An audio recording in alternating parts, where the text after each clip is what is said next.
sales, I want to talk about a couple things I think are very important.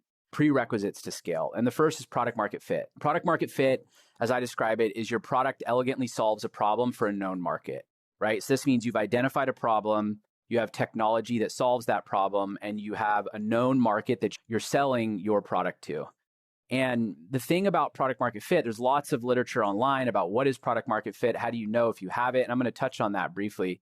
But I think the thing that I found that was most interesting is that it comes on quite slow, which is deceiving. There wasn't this like light bulb moment where all of a sudden we have product market fit. The way I think about it is there's really a continuum, right? It's not binary, 0 and 1. And we started to understand that we had product market fit early on, and then we spent time thinking about how we could strengthen that. If you have to ask if you have product market fit, you likely don't have it, because the indicators that start to show up are obvious, right? And those are things like customer love and engagement. So how are your reviews online? How does the product engagement look? You do see your sales cycle and your sales velocity start to compress, right? Meaning that when you get prospects who have the problem on a demo, they sign up. And then you also have high retention and renewal rate versus benchmarks. So product market fit is incredibly important to be very confident that you have strong product market fit before investing heavily into growth. Before you have product market fit, you should just go slow, right? It's not about rapid scale. It's really about learning and understanding, talking to customers, figuring out the problems that they have and how you can build product to solve those problems. How do you sell it? And you should really go slow. After you feel like you have product market fit, it's all about reliable and predictable growth, which we're going to talk about today. This is when you start building a sales and marketing org, accelerating growth. And the whole goal here is to really build a cash generating machine where you can put in $1 and out on the other end, you generate $5 plus. The second prerequisite to scale that I think is incredibly important is that the founder, either the founder, CEO, or one of the other founders, has to actually lead sales to start. This can be controversial for some people, but I think it's just critical, right? The reason this is important and that you cannot outsource this is because it's incredibly hard. Figuring out all of the solutions to the problems that I'm going to walk you through takes serious grit and willpower. No one understands the market and the problem like you do. And so to really dig in, get your hands dirty, work through the problems is just critical that the founder leads that process. The feedback that you learn in this process also drives product roadmap and product changes. You need to adjust the product quickly as you're continuing to iterate and scale to make sure that you're solving problems.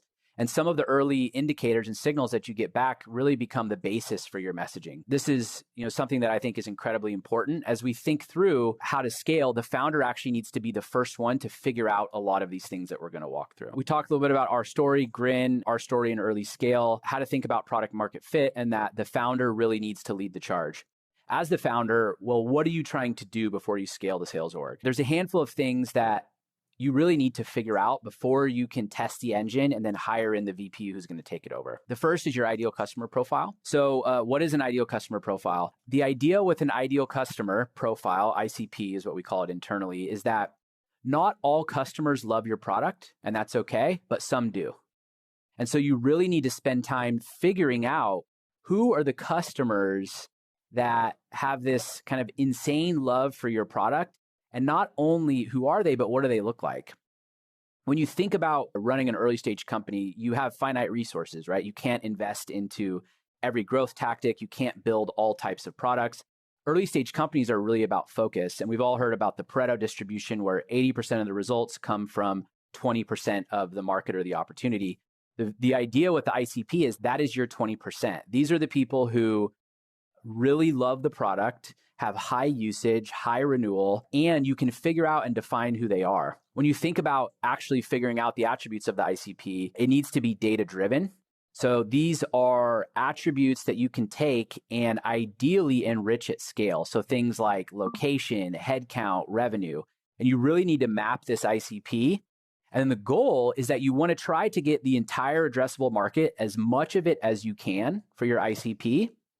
That's enriched, and then you want to put it into your CRM. So you want an existing database of prospects who you believe are qualified based on these criteria, and you want that to be in your CRM. And this is an important piece before you think about scale.